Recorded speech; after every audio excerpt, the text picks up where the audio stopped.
Education సిస్టంలో Bhagavad Gita is not included. ఇది సిస్టంలో ఉండాలి, కానీ అదే ఈరోజు లేదు. భగవద్గీత పిల్లలందరికీ చేరాలి.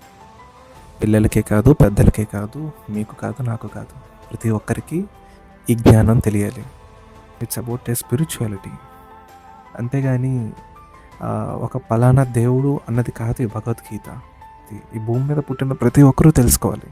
చాలా పెద్ద కట్టడం కింద చాలా లోతైన పునాది కూడా అవసరం.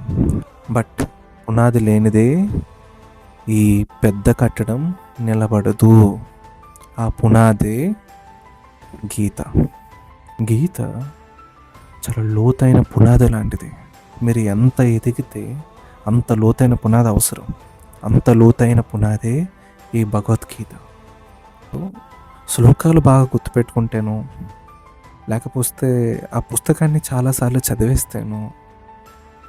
కిందన లైన్స్ మీద లైన్స్ గీసేసుకుంటూ ఆ పుస్తకాన్ని ఎన్నోసార్లు చదివేశానని చెప్పుకోవడానికో, ఒక 100 శ్లోకాలు అందరి ముందు అప్పచెప్పాడనుకో, I think this is not learning of Gita. నచ్చడం లేదు. ఎడ్యుకేషన్ సిస్టంలో Bhagavad Gita should be integrated one day.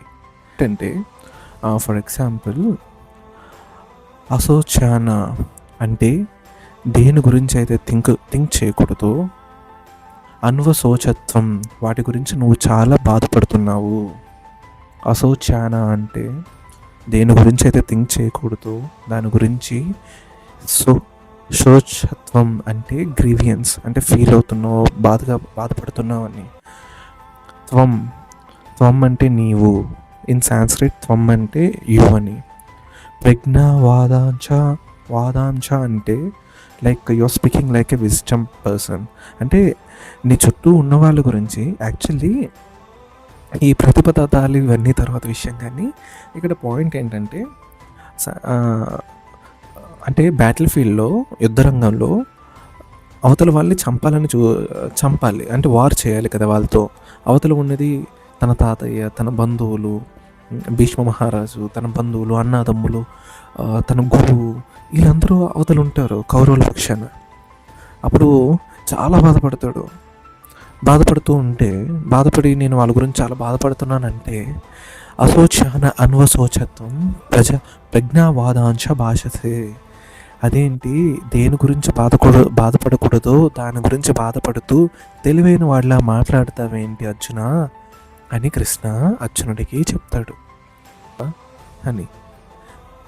Next, గతాశున్ అగతాశూంచ నాను శోచంతి పండిత అంటే, గతాశున్ అగతాశూంచ, గతాశున్ అంటే ఏవైతే ఆల్రెడీ మట్టి కలిసిపోయాయో, ఏవైతే ఇంకా మట్టి కరవలేదో వాటి గురించి, నా మీన్స్ వాటి గురించి, నాను శోచంతి పండిత, ఎవరైతే వాటి గురించి ఆలోచించరో వాళ్ళే అసలైన పండితుడు, వాళ్ళే అసలైన వైస్ పర్సన్ అని. అర్థమవుతుందా? గతించిపోయిన వాటి గురించి, అగతించిపోకుండా ఉన్న వాటి గురించి నీకెందుకు ఆలోచన అర్జున అని చెప్తున్నాడు కృష్ణ భగవానుడు. దినేష్, అసలు అంటే మనం దీన్ని ఎలా తీసుకోవాలి అనే ఒక చిన్న క్వశ్చన్ మీ బ్రెయిన్లో మొదలుతూ ఉంటుంది. మనం చాలా రకాలుగా తీసుకోవచ్చు. అంటే ఇదే నేను చెప్పాలనుకున్న పాయింట్ కూడా. గతాశున్ అగతాశూంచ, ఏవైతే పాస్ట్లో కలిసిపోయాయో, ఎవరైతే చనిపోయారో, ఆల్రెడీ ఎవరైతే మన నుండి వెళ్ళిపోయారో వాటికి అటాచ్ అవుతూ చాలామంది ఫీల్ అవుతూ ఉంటారు, సఫర్ అవుతూ ఉంటారు. ఫర్ ఎగ్జాంపుల్, మన తల్లి చనిపోయింది, తండ్రి చనిపోయాడు, అక్క, తమ్ముడు, మనం బాగా ప్రేమించిన వ్యక్తులు ఇలా చనిపోవడము, వెళ్ళిపోవడము, గతాశున్. సో కలిసిపోయారు, మనతో లేరు, వాళ్ళ గురించి ఆలోచిస్తూ కూర్చోవడం, డిప్రెస్ అయిపోవడం. అలాగే అగతాశూంచ, ఏవైతే ఇంకా మనతోనే ఉన్నారో, ఫర్ ఎగ్జాంపుల్ నేను ఒక ఫాదర్ని, నాకు 2 పిల్లలు ఉన్నారు అనుకుందాం, వాళ్ళ గురించి ఆలోచించేస్తూ ఎమోషనల్ అయిపోతూ ఏడ్చేస్తూ, అరే వాళ్ళ చదువు ఏమైపోతుంది, వాళ్ళు ఏమైపోతారు, వాళ్ళ లైఫ్ ఏమైపోతుంది, ఇంత ఎమోషనల్ ఫీల్ అయిపోవడం. అంటే మనతో లేని వాటి గురించి కానీ, మనతో ఉన్న వాటి గురించి కానీ అంత ఆలోచించాల్సిన అవసరం లేదు, అంత ఫీల్ అవ్వాల్సిన అవసరం లేదు. చదివించాలి, ప్రయోజకులు చేయాలి, పెద్ద పెద్ద చేయాలి, వాళ్ళకి అన్ని విద్యా బుద్ధులు నేర్పించాలి. నేర్చుకోవడం నేర్చుకోకపోవడం అనేది మీ చేతిలో లేదు. దాని గురించి ఎందుకు ఆలోచిస్తున్నారు మీరు? అంతగా ఎక్కువ ఆలోచించకండి. అది నేను అంటున్నది. ఎక్కువ ఆలోచించి ఆ మెదడుని పాడు చేసుకోకండి. ఎక్కువ అటాచ్ అవ్వద్దు. అది నేను అంటున్నది. అలాగే మనతో లేరు, చనిపోయారు, వాళ్ళ గురించి కూడా. శరీరానికి మాత్రమే అంతం జరుగుతుంది. శరీరం భౌతికంగా ఈ మట్టిలో కలిసిపోవాల్సినది. ఏదైతే పరమాత్మ ఉంటుందో లోపల, అది ఎప్పటికీ చెరిగిపోదు. సోల్ ఈజ్ ఎటర్నల్, ఎక్కడికి పోదు. ఇప్పుడు ఎవరైతే నేను మీతో మాట్లాడుతున్నానో, ఒకరోజు ఈ శరీరాన్ని విడిచాల్సిందే నేను. ఒకరోజు నేను ఉండను. కానీ మాటలు ఏవైతే ఉన్నాయో అది నా జీవుడు మాట్లాడుతున్నారు మీతో, అంతే. శారీరకంగా నేను ఇలా ఉన్నాను, అంతే.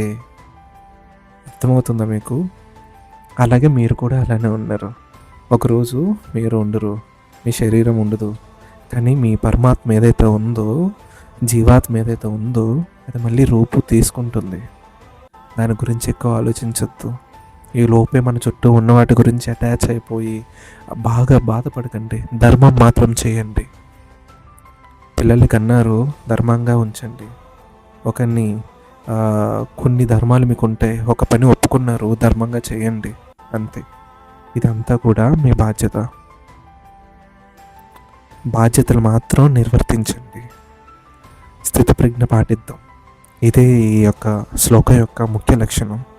కృష్ణ, అర్జున, అవతల ఉన్నది మీ తాతే, అవతల ఉన్నది నీ బంధువులే, అవతల ఉన్నది నీ అన్నదమ్ములే. ఎక్కువ ఆలోచించొద్దు. ఏదో ఒక రోజు మనం కూడా మట్టి కలవాల్సిందే. యుద్ధం అని తెలిసాకే వాళ్ళు కూడా యుద్ధంలోకి వచ్చారు కదా అర్జున. యుద్ధం తెలియకుండా అయితే యుద్ధ భూమిలోకి అడుగు పెట్టలేదు కదా.